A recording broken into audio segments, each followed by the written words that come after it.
അസ്സാം വലൈക്കും വറഹമത്തുള്ള. നമ്മുടെ സാബി സ്പേസ് ഒരുപാട് കോണ്ടന്റുകൾ ചെയ്യുന്ന വലിയ ഇൻഫ്ലുവൻസറാണ്. സാമൂഹ്യ ശ്രദ്ധ ആവശ്യമുള്ള ഒരുപാട് വിഷയങ്ങൾ അദ്ദേഹം ഉയർത്തിക്കൊണ്ടുവരാറുണ്ട്. അദ്ദേഹത്തിൻ്റെ ഒരുപാട് വീഡിയോസ് വളരെ അഭിനന്ദനാർഹമാണ്. പക്ഷെ അദ്ദേഹം ഈ അടുത്ത് മീലാദുമായി ബന്ധപ്പെട്ടുകൊണ്ട് ഒരു 7ഓളം വീഡിയോ ചെയ്യുകയുണ്ടായി. റബീഉൽ അവ്വലാണ് നമ്മൾക്കറിയാം. അപ്പം നബിദിനം അത് മതത്തിലെ ഒരു പ്രധാനപ്പെട്ട കർമ്മമായി അല്ലെങ്കിൽ ഖുർആനും സുന്നത്തും കൊണ്ട് സ്ഥാപിക്കപ്പെടുന്ന ഒരു വലിയ ആഘോഷമായിക്കൊണ്ടാണ് അദ്ദേഹം അതിനെ പരിചയപ്പെടുത്തുന്നത്. അപ്പം അദ്ദേഹത്തിൻ്റെ 7 എപ്പിസോഡുകളോടുള്ള ഒരു റിയാക്ഷനാണ് സത്യത്തിൽ നമ്മുടെ ഈ കൂടിയിരുത്തം. അപ്പോൾ നമുക്ക് ആരംഭിക്കാൻ തോന്നും. സാബിയുടെ ആദ്യത്തെ എപ്പിസോഡ് നമുക്ക് കാണാം.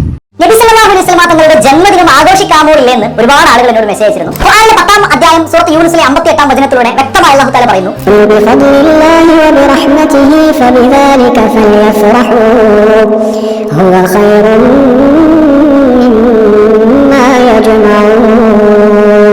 നബി എന്ന് പറയുക അല്ലാഹുവിന്റെ ഔദാര്യം കൊണ്ടും റഹ്മത്ത് കൊണ്ടും നിങ്ങൾ സന്തോഷിക്കുക, അതാണ് മറ്റെന്തിനേക്കാളും നിങ്ങൾക്ക് ഖൈർ. ആ ആയത്തിന്റെ ഒരുപാട് തഫ്സീറുകളിൽ നമുക്ക് കാണാൻ കഴിയും. ആ റഹ്മത്ത് എന്നാൽ മുത്തനബി സല്ലല്ലാഹു അലൈഹി വസല്ലം തങ്ങളാണ്. കാരണം ഖുർആനിൽ തന്നെ മറ്റൊരു ആയത്തിലൂടെ അല്ലാഹു പറയുന്നത് കാണാം, ഈ ലോകത്തിന് റഹ്മത്തായിട്ടല്ലാതെ അങ്ങേ നാം അയച്ചിട്ടില്ല നബിയെ. അപ്പോൾ അല്ലാഹുവിന്റെ ഏറ്റവും വലിയ റഹ്മത്ത് നബി സല്ലല്ലാഹു അലൈഹി വസല്ലം തങ്ങൾ തന്നെയാണ്. നബി സല്ലല്ലാഹു അലൈഹി വസല്ലം തങ്ങളുടെ പേരിൽ നമ്മൾ അവിടുത്തെ ഉമ്മത്ത് അല്ലാഹു പറഞ്ഞ റഹ്മത്തിൽ എന്നും സന്തോഷിക്കേണ്ടവരാണ്. അത് നബിദിനമോ റബീഉൽ അവ്വലോ ആവേണ്ട ആവശ്യമില്ല, എന്നും നമ്മൾ സന്തോഷിക്കണം. ഇവിടെ അസീം പറഞ്ഞ പോലെ സാബിൻ സ്പേസ് ഒരു എപ്പിസോഡ് സീരീസ് തന്നെ തുടങ്ങി വെച്ചിട്ടുണ്ട്. നബിദിനത്തിന്റെ മാസമാണ്. അപ്പോൾ ഇതിൽ ഫസ്റ്റത്തെ എപ്പിസോഡ് ശ്രദ്ധിച്ചാൽ നിങ്ങൾ എല്ലാവരും കണ്ടിട്ടുണ്ടാവും. നബിദിനത്തിന് ഖുർആനിൽ തെളിവുണ്ടോ എന്നുള്ളതാണ് അതിന്റെ ക്യാപ്ഷൻ. അപ്പോൾ ദീനിൽ ഒരുപാട് അമലുകളുണ്ട്, ഒരുപാട് സംഗതികളുണ്ട്. അപ്പം ദീനിൽ ഒരു അമൽ ഉണ്ടാവണമെന്നുണ്ടെങ്കിൽ അടിസ്ഥാനപരമായി അതിൽ ഖുർആനിലും ഹദീസിന് തെളിവാണ്. അപ്പൊ അത് ആ ഒരു ബോധ്യം, കൃത്യമായ ബോധ്യം സാബിൻ സ്പേസിലുണ്ട്. അപ്പൊ സാബിയുടെ നമ്മൾ കേട്ട പോലെ സൂറത്ത് യൂനുസിൽ 58-ാമത്തെ വചനം, അതിൽ പ്രസ്താവിക്കുന്ന റഹ്മത്ത് എന്നുള്ളത് പിന്നെ നബി സല്ലല്ലാഹു അലൈഹി വസല്ലമയെ ആണെന്ന് വരുത്തി തീർക്കാൻ മറ്റൊരു ആയത്തും കൂടെ അദ്ദേഹം പറയുന്നുണ്ട്. അപ്പോൾ ഇത് ഒരുപാട് ഇൻഫ്ലുവൻസസ് ഉള്ള ആളുകളാണ്. അപ്പൊ ഇതിന്റെ ഒരു നിജസ്ഥിതി ഇവിടെ നോക്കുകയാണെങ്കിൽ നമ്മള് തഫ്സീറു ജലാലൈനെയൊക്കെ നോക്കുകയാണെങ്കിൽ ഫളുൽ റഹ്മത്തും കൊണ്ടൊക്കെ ഉദ്ദേശിക്കുന്നത്, ഫളുൽ കൊണ്ട് ഉദ്ദേശിക്കുന്നത് ഇസ്ലാമാണ് എന്നും അതേപോലെ റഹ്മത്ത് കൊണ്ട് ഖുർആനുമാണ് എന്നും ഇവിടെ നമുക്ക് കാണാൻ സാധിക്കും. ഇതേപോലെ ഓരോ തഫ്സീറുകൾ പരിശോധിക്കുകയാണെങ്കിലും മറ്റൊരു തഫ്സീറായിട്ടുള്ള തഫ്സീറു തൊബിരി അതിലും നോക്കുകയാണെങ്കിലും ഇസ്ലാമും ഖുർആനുമായിട്ടാണ് അവിടെയും നമുക്ക് കാണാൻ പറ്റുന്നത്. അത് ശരിയാണ്. മിക്ക മുഫസ്സിറുകളും അതിനെ പറഞ്ഞിട്ടുള്ളത് ഫളുൽ ഒന്നെങ്കിൽ ഖുർആന്, അതുപോലെ തന്നെ റഹ്മത്ത് എന്നുള്ളത് കൊണ്ട് ഇസ്ലാമും. പിന്നെ ഇബ്നു കസീർ റഹ്മത്തുള്ളാഹി അതിനെ കുറിച്ച് പറയുന്നത് ഇസ്ലാമും അതുപോലെ ഹുദയും ദീനുൽ ഹക്കും, ഇതൊക്കെയാണ് അവർ വിശദീകരിക്കുന്നത്. തഫ്സീർ ജലാലൈനി അടക്കം വിശദീകരിക്കുന്നത് അതേ രൂപത്തിൽ തന്നെയാണ്. ഖുർആനാണ് റഹ്മത്ത് എന്ന് പറയുമ്പോൾ ഖുർആനാണ് അവിടെ വ്യാഖ്യാനിക്കുന്നത്. റസൂൽ ഒരു ജന്മദിനം അവിടെ ഒരു ചർച്ചാ വിഷയമേ അല്ല, സൂചിപ്പിച്ചിട്ടില്ല. അതാണ് അതിലൊരു പ്രധാനപ്പെട്ട സംഗതി. പിന്നെ ഇവിടുത്തെ നേരെ ഫാദ് പറഞ്ഞ പോലെ ഇത് ആദ്യം ഓതി കൊടുക്കുന്ന റസൂൽ സല്ലല്ലാഹു അലൈഹി വസല്ലമക്ക് ഈ ഒരു ഇതിൽ നിന്ന് ഇങ്ങനെ ഒരു കാര്യം, അങ്ങനെ കർമ്മം ഞാൻ വിട്ടുപോയി, എന്താണ് നമ്മൾ ആരോപിക്കാൻ ശ്രമിക്കുന്നത്. അതുപോലെ തന്നെ സ്വഹാബത്ത് ഇതിൽ നിന്ന് ഇങ്ങനെ ഒരു സംഗതി, വളരെ പ്രധാനപ്പെട്ട ഒരു ആഘോഷ ദിവസം അല്ലെങ്കിൽ പ്രധാനപ്പെട്ട റസൂലിന്റെ സ്നേഹവുമായി ബന്ധപ്പെട്ട് കിടക്കുന്ന ഒരു സംഗതി അവരെന്ത് ചെയ്തു പോയി, മറന്നുപോയി. ഒരു പുണ്യ സംഗതി റസൂല പഠിപ്പിക്കാതെ പോയി. അപ്പൊ നമുക്ക് ഇതിന് ബാക്കി കൂടി കേൾക്കാൻ ഞാൻ. ആ റഹ്മത്ത് നമുക്ക് ഇറങ്ങിയ മാസം എന്ന നിലക്ക് നബി സ്നേഹികൾക്ക് റബീഉൽ അവ്വൽ എന്ന മാസത്തിൽ കൂടുതൽ സന്തോഷം വരും. അതിനെ നമ്മൾ സന്തോഷത്തോടെ സ്വീകരിക്കും. റസൂലിന്റെ മദഹ് പാടും, പറയും, ഭക്ഷണം വിതരണം ചെയ്യും. ഇതിൽ വിമർശിക്കുകയല്ല വേണ്ടത്. നബിയെ സ്നേഹിക്കുന്നവർ അവിടുത്തെ ജന്മം കൊണ്ട് അനുഗ്രഹീതമായ ആ മാസത്തെയും സ്നേഹിക്കും. കാരണം ബുഖാരി റിപ്പോർട്ട് ചെയ്ത ഒരു ഹദീസിൽ കാണാം, ലാ യുഅ്മിനു അഹദുക്കും ഹത്താ അകൂന അഹബ്ബ ഇലൈഹി മിൻ വലദിഹി വവാലിദിഹി വന്നാസ് അജ്മഈൻ. റസൂൽ സല്ലല്ലാഹു അലൈഹി വസല്ലം തങ്ങൾ പറയുകയാണ്, സ്വന്തം മാതാപിതാക്കളെക്കാൾ, മക്കളെക്കാൾ, മറ്റു ഏതൊരു മനുഷ്യനേക്കാൾ എന്നെ സ്നേഹിക്കുന്നതുവരെ ഒരാളും പരിപൂർണ്ണ മുഅ്മിനാവുകയില്ല. നമ്മുടെ ഉമ്മയെക്കാളും ഉപ്പയെക്കാളും മറ്റാരെക്കാളും നമ്മൾ സ്നേഹിക്കേണ്ടത് അല്ലാഹുവിന്റെ റസൂൽ സല്ലല്ലാഹു അലൈഹി വസല്ലം തങ്ങളെയാണ്. അതുകൊണ്ടാണല്ലോ ഇമാം മാലിക് റളിയല്ലാഹു അൻഹു മക്കയുടെയും മദീനയുടെയും മണ്ണിൽ വാഹനപ്പുറത്ത് കയറില്ലായിരുന്നു. മാത്രമല്ല ആ മരുഭൂമിയിൽ ചെരുപ്പ് പോലും ധരിക്കില്ലായിരുന്നു. റസൂലിന്റെ നാമം കേൾക്കുമ്പോൾ തന്നെ ബോധരഹിതരായ മഹാന്മാർ, റസൂലിനെ പറയുമ്പോൾ കണ്ണീരൊഴുക്കിയ മുൻഗാമികൾ, റസൂലിനെ കേൾക്കുമ്പോൾ തലകുനി ചെയ്തിട്ട് നിന്ന മുഹിബുകൾ, ഇങ്ങനെയൊക്കെയായിരുന്നു അവരുടെ സ്നേഹം. അവിടത്തോടുള്ള സ്നേഹം പ്രകടിപ്പിക്കാൻ ഇസ്ലാം അനുവദിക്കുന്ന ഹലാലായ ഏത് കർമ്മവും നമുക്ക് ചെയ്യാവുന്നതാണ്. ഇവിടെ സാബിൻ സ്പേസ് പറഞ്ഞു വെക്കുന്നത് ഒരുപാട് ഇമാമുമാര് അല്ലെങ്കിൽ റസൂലിനോടുള്ള സ്നേഹം കാണിച്ചത് മദീനയിലേക്ക് പോകുമ്പം അവര് ചെരുപ്പിടാറില്ല. റസൂലിന്റെ പേര് കേൾക്കുമ്പോൾ തന്നെ അത്രയേറെ അവര് ഗൗരവത്തിൽ കണ്ടിരുന്നു എന്നുള്ളതാണ്. അപ്പൊ അതിൽ എനിക്കിങ്ങനെ ഭയങ്കര സ്ട്രേഞ്ച് ആയിട്ട് തോന്നി. കാരണം അത്രയും റസൂലിനെ സ്നേഹിച്ച സ്വഹാബത്തൊക്കെ റസൂലിനോടുള്ള അവര് റസൂലിന്റെ ജീവൻ രക്ഷിക്കാൻ അമ്പുവില്ല് സ്വന്തം നെഞ്ചിലേക്ക് സ്വീകരിക്കുന്നത്. അപ്പൊ അവർക്കൊന്നും ഇത് മനസ്സിലായിട്ടില്ല. ആദ്യത്തെ ഫാദർ സൂചിപ്പിച്ച പോലെ, അല്ലെങ്കിൽ വേറെ പദ്ധതിയിൽ ഭക്ഷണം കൊടുക്കുന്നതുമായി ബന്ധപ്പെട്ടാണ് ചേർക്കുന്നത്. ഭക്ഷണം കൊടുക്കുന്നതും റസൂലുള്ളാഹി സ്വല്ലല്ലാഹു അലൈഹി വസല്ലമയെ സ്നേഹിക്കണം, ഇഷ്ടപ്പെടണം, ഇതിൽ ആർക്കാ തർക്കമുള്ളത്? ഇത് തർക്കമുള്ള വിഷയമല്ല.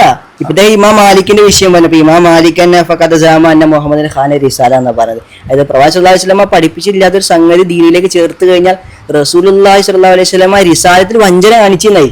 ഇത്രയും ഒരു പുണ്യങ്ങൾ സ്വർഗത്തിലേക്ക് നയിക്കുന്ന സംഗതി ഉണ്ടായിട്ട് റസൂലുള്ള പറഞ്ഞു തരാതെ പോയി. റിസാലത്തിൽ കളവ് കാണിച്ചു. ഇത്രമാത്രം ഒരു അപകടമുള്ള വർത്തമാനമാണ് അതിൽ. ആ ഈ ഇദ്ദേഹം പറയുന്ന ഈ ഒരു സംഗതി എവിടെ ഇപ്പൊ അദ്ദേഹം ഹദീസ് വന്നി അന്നാസി അജ്മാ ചെയ്യുന്നത് ആ ഹദീസിലും നബിദിനം എന്നൊരു വിഷയം കടന്നു വരുന്നില്ല. ഒരു ലെഫ്റ്റ് മൂലയിൽ വരുന്നില്ല. തർക്കിക്കേണ്ട കാര്യമൊന്നുമില്ല. സ്നേഹിക്കണം. അതെ ഇവിടുത്തെ സുന്നികൾക്കിടയിലോ മുജാഹിദികൾക്കിടയിലോ തബ്ലീഗുകാർക്കിടയിലോ ജമാഅത്തുകാർക്കിടയിലോ തർക്കമില്ല, അത് വിഷയമില്ല. പക്ഷേ ഇപ്പൊ അദ്ദേഹം അങ്ങനെ വളരെ വൈകാരികമായിട്ട് ഓരോ കാര്യങ്ങൾ പറയാണ്. ഓരോ നമ്മുടെ സലഫുകൾ ആ റസൂലിനെ സ്നേഹിച്ച വിധം അദ്ദേഹം പരിചയപ്പെടുത്തുന്നു. പക്ഷെ അവിടെ ആനി പറഞ്ഞ പോലെ അവരാരും നബിദിനം ആഘോഷിച്ചില്ല എന്നുള്ള ഒരു വലിയ പോയിന്റ് എടുക്കണം. അപ്പൊ നമുക്ക് എപ്പിസോഡ് 2 പോകാൻ തോന്നുന്നു. അപ്പൊ ഇത് കബളിപ്പിക്കലാണ് ഈ ആയത്ത് അതിനുള്ള തെളിവല്ല എന്ന് ഒരിക്കൽ കൂടി ഓർക്കുക. നബി ജന്മദിനം ആഘോഷിക്കാൻ ഇസ്ലാമിൽ തെളിവുണ്ടോ? ഖുർആനിലുണ്ടോ? ഹദീസിലുണ്ടോ? ഇവിടെ ഖുർആനിലുണ്ടോ ഹദീസിലുണ്ടോ? അപ്പൊ നമ്മള് ഫസ്റ്റത്തെ എപ്പിസോഡ് നമ്മള് റിയാക്ട് ചെയ്ത് കഴിഞ്ഞു. അപ്പൊ ഞാൻ പറഞ്ഞ പോലെ തലക്കെട്ട് തന്നെ നബിദിനത്തിന് ഖുർആനിൽ തെളിവുണ്ടോ? അപ്പോ സാബിയോട് സൂചിപ്പിച്ച ആയത്ത് തന്നെ യഥാർത്ഥത്തിൽ ഖുർആനിന്റെ ഒരു ദുർവ്യാഖ്യാനായിട്ട് നമുക്ക് ഇവിടെ മനസ്സിലായി. അപ്പൊ ഇനി ഹദീസിലേക്ക് കടക്കുകയാണ്. വചനം ഉദ്ധരിച്ച് ഞാൻ വ്യക്തമാക്കിയിരുന്നു. ഇനി ഹദീസിൽ നമുക്ക് നോക്കാം.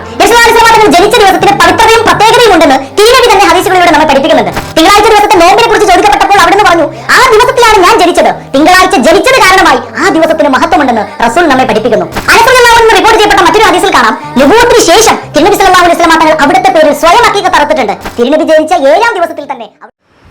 ഇതിലെ ഒരു പ്രധാനപ്പെട്ട കാര്യം തിങ്കളാഴ്ച നോമ്പിന് അദ്ദേഹം കൊണ്ടുവരുന്നു എന്നുള്ളതാണ്. അപ്പോൾ തിങ്കളാഴ്ച നോമ്പ് റസൂൽ സല്ലല്ലാഹു അലൈഹി വസല്ലമയോട് ചോദിക്കുന്നുണ്ട് തിങ്കളാഴ്ച നോമ്പിനെ കുറിച്ച് എന്താണ് അതിന്റെ പ്രത്യേകത എന്നുള്ളത്.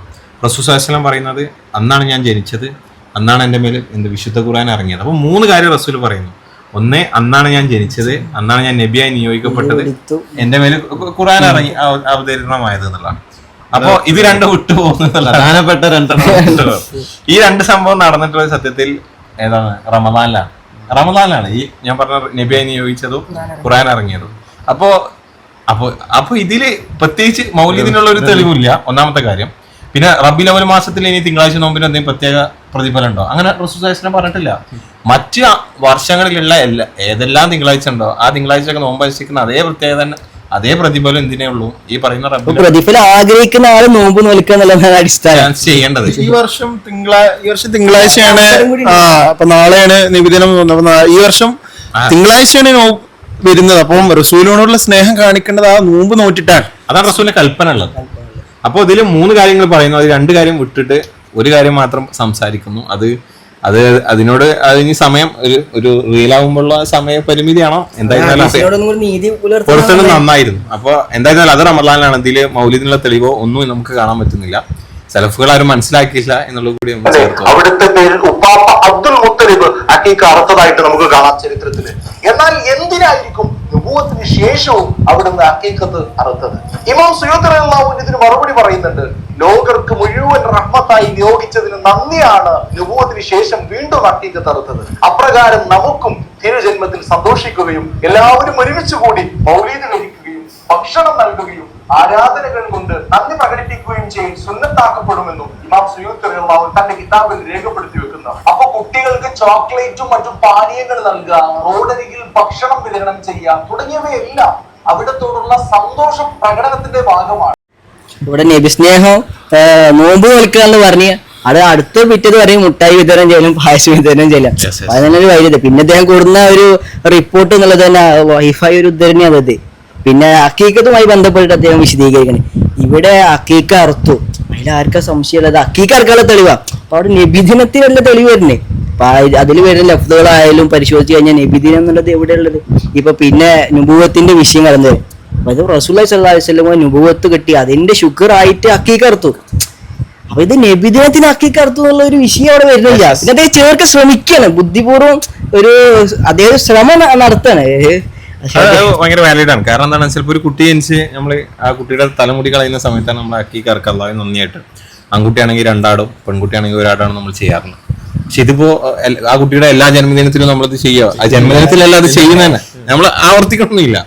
അപ്പോ ഈ അക്കീക്കർക്ക് അത് തെളിവാണ്. പക്ഷെ അതെങ്ങനെയാണ് നബിദിനത്തിൽ തെളിവാക്കുക എന്നുള്ളത് അത് എങ്ങനെ ആലോചിച്ചാലും നമ്മൾക്കത് മനസ്സിലാകാത്തൊരു കാര്യമാണ്. അപ്പോൾ അത് തെളിവാകുന്നില്ല. പിന്നെ ഇതിൽ വീണ്ടും വീണ്ടും ആവർത്തിക്കുന്ന ഒരു സംഗതി ഭക്ഷണം കൊടുക്കുന്നു. അതുപോലെ തന്നെ കാരണം ഇസ്ലാം നന്നായി പ്രോത്സാഹിപ്പിച്ച ഒരു സംഗതിയാണ് വിശക്കുന്നവന് ഭക്ഷണം നൽകുക. അതിൽ ഭയങ്കരമായ പ്രോത്സാഹനം നൽകിയിട്ടുണ്ട്. അതിലാർക്കും തർക്കമില്ല. പക്ഷെ ഭക്ഷണം നൽകല് കുട്ടികൾക്ക് മുട്ടായി കൊടുക്കില്ല, അതൊന്നും ഇവിടെ മതപരമായ പ്രശ്നമല്ല. പക്ഷെ അതിനൊരു മാസം നിശ്ചയിച്ച് ദിവസം നിശ്ചയിച്ച് ഇന്ന ദിവസത്ത് കൊടുക്കുന്നതിൽ മാത്രമുണ്ട്, അതിന് പ്രത്യേക പ്രതിഫലമുണ്ട്. അത് മതത്തിലില്ലാത്തതും അത് ബിദഅത്തിന്റെ പരിധിയിലേക്ക് വരുന്നതും റസൂലിന്റെ ഒരു മാതൃക ഇല്ലാത്തതാണ്. അതാണ് അതിൽ മനസ്സിലാക്കാനുള്ളത്. എനിക്ക് തോന്നുന്നു ഇതിൽ കാര്യമായിട്ടൊന്നുമില്ല. നമുക്ക് എപ്പിസോഡ് 4 പോകുന്നതായിരുന്നു. റബീഉൽ അവ്വലിൽ നബി സല്ലല്ലാഹു അലൈഹി വസല്ലമയുടെ ജന്നത്തിൽ സന്തോഷിക്കുന്നത് സ്വർഗ്ഗം കിട്ടാൻ പോലും കാരണമാവുമെന്ന് പറഞ്ഞാൽ വിശ്വസിക്കും.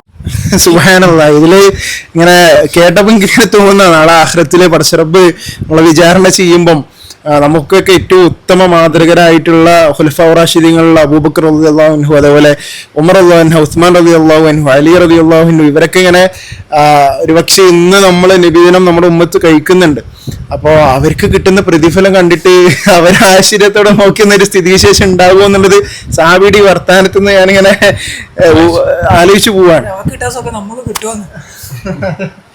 നരകാവകാശി എന്ന് റസൂൽ നേരിട്ട് പറഞ്ഞ കാഫിറായ അബൂലഹബ് തന്റെ സഹോദരൻ അബ്ദുള്ളക്ക് മുഹമ്മദ് എന്ന ഒരു മകൻ ജനിച്ചു എന്ന സന്തോഷ വാർത്ത വന്ന് ആദ്യം പറഞ്ഞ സുഹൈബത്തുൽ അസ്ലമി എന്ന തന്റെ അടിമ സ്ത്രീയെ മോചിപ്പിച്ചിരുന്നു. നബി ജന്മം കൊണ്ട് സന്തോഷം പ്രകടിപ്പിച്ച ഒരൊറ്റ കാരണം കൊണ്ട് എല്ലാ തിങ്കളാഴ്ചയും അദ്ദേഹത്തിന്റെ ശിക്ഷയിൽ അല്ലാഹു ഇളവ് കൊടുക്കുന്നുണ്ട്. ഹദീസിൽ തന്നെ കാണാം, തിരുനബിയുടെ മൂത്താപ്പ അബൂലഹബിന്റെ മരണശേഷം മോശമായ രൂപത്തിൽ ചില ബന്ധുക്കൾക്ക് സ്വപ്നത്തിൽ ദർശിച്ചപ്പോൾ അവർ അദ്ദേഹത്തോട് ചോദിക്കുകയാണ് എങ്ങനെയുണ്ട്. അതിന് അബൂലഹബ് കൊടുത്ത മറുപടി, സുഹൈബയെ മോചിപ്പിച്ച കാരണത്താൽ എനിക്ക് പാനീയം നൽകപ്പെടുന്നു എന്നല്ലാതെ മറ്റൊരു സുഖവും എനിക്ക് ലഭിക്കുന്നില്ല. അപ്പൊ നബിയുടെ ജന്മദിനത്തിൽ സന്തോഷിച്ചതിന്റെ പേരിൽ ഒരു കാഫിറിന് പോലും ശിക്ഷയിൽ ഇളവ് കൊടുത്തിട്ടുണ്ടെങ്കിൽ മുസ്ലിമായ നമുക്ക് അള്ളാഹു പ്രതിഫലം തരില്ല എന്നാണോ നിങ്ങൾ പറയുന്നത്? ഒന്നാമതായിക്കൊണ്ട് അദ്ദേഹം പറയുന്നത് ഒരു ഹദീസിനെ ഉദ്ധരിച്ചുകൊണ്ട്, അതോ സഹീഹ് ബുഖാരിയിലുള്ള ഒരു ഹദീസ്, ഇത് ഹദീസല്ല. ഞാൻ ഇതിൽ പ്രധാനപ്പെട്ട ഒരു വളരെ ചുരുക്കിയിട്ട് പറയാം. ഒന്നാമത്തെ നബി സല്ലല്ലാഹു അലൈഹി വസല്ലമയിൽ നിന്ന് നിർദ്ദേശിക്കപ്പെട്ടതോ അല്ലെങ്കിൽ റസൂൽ സല്ലല്ലാഹു അലൈഹി വസല്ലം ഉദ്ധരിക്കപ്പെട്ട ഒരു ഹദീസല്ല ഇത്. ഇമാം ബുഖാരി തഅലീഖായി കൊണ്ടുവന്ന ഒരു സംഭവമാണിത്. പിന്നെ അതുപോലെ തന്നെ ഈ ഒരു സ്വപ്നം എന്നുള്ളത് ഒരിക്കലും മതത്തിൽ തെളിവാകുന്ന ഒരു കാര്യമല്ല. അതിന് റസൂലിന്റെ അംഗീകാരമാണ് അല്ലെങ്കിൽ അറിവ് വേണം. ഇത് രണ്ടു വികാരത്തിൽ സംഭവിച്ചിട്ടില്ല. സംഭവം എന്താണെന്ന് വെച്ചാൽ സുവൈബ എന്ന് പറയുന്ന ഒരു അടിമ സ്ത്രീ ആര് മോചിപ്പിച്ചിരുന്നു? അബൂലഹബ് മോചിപ്പിച്ചിരുന്നു. അപ്പൊ അദ്ദേഹത്തിന്റെ മരണശേഷം, കാരണം ഖുർആൻ അദ്ദേഹത്തെ കുറിച്ച് എന്താണ് പറയുന്നത് നമുക്കറിയാം. ഇതിലൊരു വൈരുദ്ധ്യമുള്ള എന്താ വെച്ച് കഴിഞ്ഞാല് കഴിഞ്ഞ എപ്പിസോഡിൽ സാഹി പറഞ്ഞു സ്വർഗം കിട്ടാൻ വരെ കാരണമാകുന്ന ഒരു സംഗതിയാണ് നബിദിനം ആഘോഷിക്കുക എന്നുള്ളത്. അങ്ങനെ സ്വർഗത്തിലേക്ക് നമ്മളെ നയിക്കുന്ന ഒരു വിഭാഗത്തിന് തെളിവായി ഉദ്ധരിക്കുന്നത് നരകം ഉറപ്പായ ഒരു വ്യക്തിയുടെ, അത് ഹദീസ് പോലും അല്ല, വ്യക്തമായിട്ട് പറഞ്ഞിട്ടുണ്ട്. ഇവിടെ പറഞ്ഞു വരുന്നത് കൂൾ ഡ്രിങ്ക്സ് ലഭിക്കുന്നതാണ്. നരകത്തിലെ വ്യക്തിക്ക് കൂൾ ഡ്രിങ്ക്സ് കിട്ടും എന്നുള്ളത് പറഞ്ഞേന്. ഇപ്പോ പരിശുദ്ധ ഖുർആൻ സൂറത്ത് അഅറാഫിൽ 50-ാമത്തെ ആയത്തില് ഇന്നല്ലാഹ ഹറമഹും അലൽ കാഫിരീന, അപ്പൊ കാഫിരീങ്ങൾക്ക് സ്വർഗത്തിലെ ഭക്ഷണവും പാനീയൊന്നും ലഭിക്കൂല. പക്ഷെ അതാണ് ഖുർആൻ പറയുന്നത്. പക്ഷെ സാബി ഇവിടെ പറയാൻ ശ്രമിക്കുന്നത് കൂൾ ഡ്രിങ്ക്സ് ലഭിക്കുന്നു. ഇത് ഹദീസല്ല, അത് തഅലീഖ് ആയിക്കൊണ്ട് അവിടെ ഉണ്ട്. ബുഖാരി ഓതുമ്പോ അത് തഅലീഖ് ഏതാ ഹദീസ് ഏതാന്ന് വേർതിരിക്കണം. അത് കുറച്ചൊരു കോംപ്ലിക്കേറ്റഡ് ആണത്. അപ്പോ അദ്ദേഹം ഉദ്ധരിക്കുന്ന ചുറുവയിൽ നിന്നാണ് ഈ സംഭവം ഉദ്ധരിക്കപ്പെടുന്നത്. അപ്പോൾ സുവൈബയെ മോചിപ്പിച്ചു. അപ്പോൾ അദ്ദേഹത്തെ പിന്നീട് അദ്ദേഹത്തിന്റെ ബന്ധു സ്വപ്നം കാണാണ്. ആര് കണ്ടു, എന്ത് കണ്ടു, അതൊക്കെ പിന്നെയാണ് നമ്മൾ ചർച്ച ചെയ്യാം. അപ്പൊ എന്തായിരുന്നാലും അദ്ദേഹം സ്വപ്നം കണ്ടു, കിനാവ് കണ്ടു. അപ്പോൾ അദ്ദേഹം പറഞ്ഞു, ഞങ്ങൾ പിരിഞ്ഞതിന് ശേഷം, മരിച്ചു പോയതിനു ശേഷം എനിക്കൊരു സുഖം ഒന്നും കിട്ടിയിട്ടില്ല. എനിക്ക് ആകെ ഉള്ളത് എന്താണ്, ഈ ഒരു കാര്യം കൊണ്ട്, ഈ പറഞ്ഞ സുവൈബയെ മോചിപ്പിച്ചതുകൊണ്ട് എന്താണ് എനിക്ക് എന്ത് ചെയ്യുന്നത്, ചെറിയൊരു പാനീയം ഇങ്ങനെ വിരലുകൾക്കിടയിലൂടെ കിട്ടുന്നുണ്ട് എന്നുള്ളതാണ് അതിന്റെ ഒരു ആകത്തുക. അപ്പോൾ നമ്മളൊന്നും മനസ്സിലാക്കേണ്ടത് റസൂൽ സല്ലല്ലാഹു അലൈഹി വസല്ലമ ഇതിനെ അംഗീകരിക്കുക, റസൂലിന് ഉദ്ധരിക്കുന്നല്ല, ഉറുവയിൽ നിന്ന് ഉദ്ധരിക്കുന്നു. അപ്പൊ എന്തുകൊണ്ട് ഇമാം ബുഖാരി ഈ ഹദീസ് ഈ തഅലീഖ് കൊണ്ടുവരുന്നു എന്ന് ചോദിച്ചാൽ, ഈ മുലകുടി ബന്ധവുമായി ബന്ധപ്പെട്ട ഒരു ഹദീസ് ഉണ്ട്. ഈ ഹദീസിൽ അബൂ സലമയുടെ പുത്രി താങ്കൾ വിവാഹം കഴിക്കുന്ന ഒരു കാര്യം റസൂൽ സല്ലല്ലാഹു അലൈഹി വസല്ലമയുടെ സ്വഹാബി ചോദിക്കാണ്. അപ്പൊ റസൂൽ സല്ലല്ലാഹു അലൈഹി വസല്ലമ പറയാണ്, ഞാനും അബൂ സലമയുടെ പുത്രിയും സുവൈബയിൽ നിന്ന് എന്തുണ്ട്, മുല കുടിച്ചിട്ടുണ്ട്. അപ്പൊ ഞങ്ങൾ തമ്മിലുള്ള വിവാഹബന്ധം എന്താണ്, നിഷിദ്ധമാണ്. അപ്പൊ ഇതുമായി ബന്ധപ്പെട്ടുകൊണ്ട് ഉർവ സുവൈബയെ കുറിച്ച് പറഞ്ഞ ഒരു റിപ്പോർട്ട് കൊണ്ടുവരികയാണ് അദ്ദേഹം ചെയ്തത്. ബുഖാരിയിലെ ബാബു കൊടുക്കുന്ന നിക്കാഹിന്റെ ബാബിലാണ് അത് കൊടുക്കുക, അല്ലാതെ നിബിദിനം എന്നുള്ള ഒരു ബാബു അത് ഇതൊരു തെളിവാകുന്നില്ല. പിന്നെ നേരത്തെ സൂചിപ്പിച്ചതുപോലെ ഇങ്ങനെ സത്യനിഷേധിയായ നരകത്തിലെ ശിക്ഷ, അതിന് വളരെ അവരുടെ ശിക്ഷയുടെ ഗാംഭീര്യവും അതിന്റെ ആഴവും ഒക്കെ ഖുർആൻ വളരെ വ്യക്തമായി പറഞ്ഞതാണ്. അപ്പൊ ഈ റിപ്പോർട്ട് ഇതിന് ശേഷം തന്നെ ഇബ്നു ഹജർ അസ്കലാനി ഇത് വിവരിക്കുന്നുണ്ട്. ഇത് പരിശുദ്ധ ഖുർആൻ എതിരാണ്. കാരണം അദ്ദേഹം കൊണ്ടുവരുന്നത് ഈ ആയത്തിന് വിരുദ്ധാണെന്ന് ഇദ്ദേഹം ഉദ്ധരിച്ചതേ ഇബ്നു ഹജർ അസ്ഖലാനി ഫതുൽ ബാരി ഷറഹ് ഈ ആയത്തിന് എതിരാണ്. പിന്നെ മാത്രല്ല അതിലെ എല്ലാ തിങ്കളാഴ്ചയും എന്നുള്ളത് ശരിയല്ല. അതിലില്ല എല്ലാ തിങ്കളാഴ്ച എന്നുള്ളത് അതിലില്ല. അത് ഇതിലുണ്ട്, വിശദീകരണത്തിലുണ്ട്, പക്ഷെ ഈ പറഞ്ഞ റിപ്പോർട്ടിലില്ല എന്നുള്ളതാണ്. എല്ലാ ഇതിലൂടെ നമ്മളിതിങ്ങനെ ചർച്ച ചെയ്യുമ്പം സാബിൻ സ്പേസ് ഈ ഒരു സംഭവത്തെ ഇവിടെ വിശദീകരിക്കുന്ന സമയത്ത് ഇത് കാണുന്ന ഒരുപാട് നിഷ്കളങ്കരായ അത്യാവശ്യം നല്ല റീച്ച് കിട്ടുന്ന ഒരാളാണ്. അപ്പം ഇത് അള്ളാഹുവിന്റെ കലാമിനെതിരെ തന്നെയുള്ള ഒരു വർത്തമാനമായിട്ട് നമുക്ക്, കാരണം അത്രയും ഗൗരവമുള്ള, ഇപ്പൊ ഖുറാനിൽ നേരത്തെ പറഞ്ഞു കാഫിരീങ്ങളുടെ നമുക്ക് ഇതാക്കി, അപ്പോൾ അത്രയും ഗൗരവത്തോടു കൂടി നമ്മൾ എടുക്കേണ്ട വിഷയമാണ്. പിന്നെ ഇതിലെ ഇബ്നു ഹജർ റഹ്മത്തുള്ളാഹി അതിനെ ഖണ്ഡിക്കുന്നുണ്ട്, അഥവാ സുഹൈബയെ എപ്പോ മോചിപ്പിച്ചത് എന്നുള്ളത്. അത് റസൂൽ ഹിജറ പോയപ്പോഴാണ് സുഹൈബയെ മോചിപ്പിച്ചത്. കാരണം എന്താണെന്ന് വെച്ചാല് അപ്പൊ എന്തുകൊണ്ടാണ് മോചിപ്പിച്ചത്, അതൊരു പ്രധാനപ്പെട്ട ഒരു സംഗതിയായിട്ട് നമുക്ക് അതിൽ കാണാൻ പറ്റും. പിന്നെ ഇതില് പറയുന്ന മറ്റൊന്ന് പറഞ്ഞാൽ ഈ ഒരു വിഷയവുമായി ബന്ധപ്പെട്ട് വല്ലദീ ഫിൽ ഖബരി, ഈ ഒരു വർത്തമാന റുയാമനാണ്, ഒരു സ്വപ്നാണ്, പല ഹുജ്ജത്തി അത് സ്വീകരിക്കാൻ പറ്റൂല. പിന്നെ റസൂല് അത് അംഗീകരിക്കണം. അങ്ങനെ സംഭവം ഈ പറഞ്ഞ വ്യക്തി മുസ്ലിം ആണെന്ന് പോലും അറിയില്ല. ഇത് നബിദിനത്തിനുള്ള പ്രമാണമാണ് ഈ പറയുന്നത്. പ്രമാണോ എത്ര വീക്കാണ്, അതാണ് നമ്മൾ മനസ്സിലാക്കുന്നത്.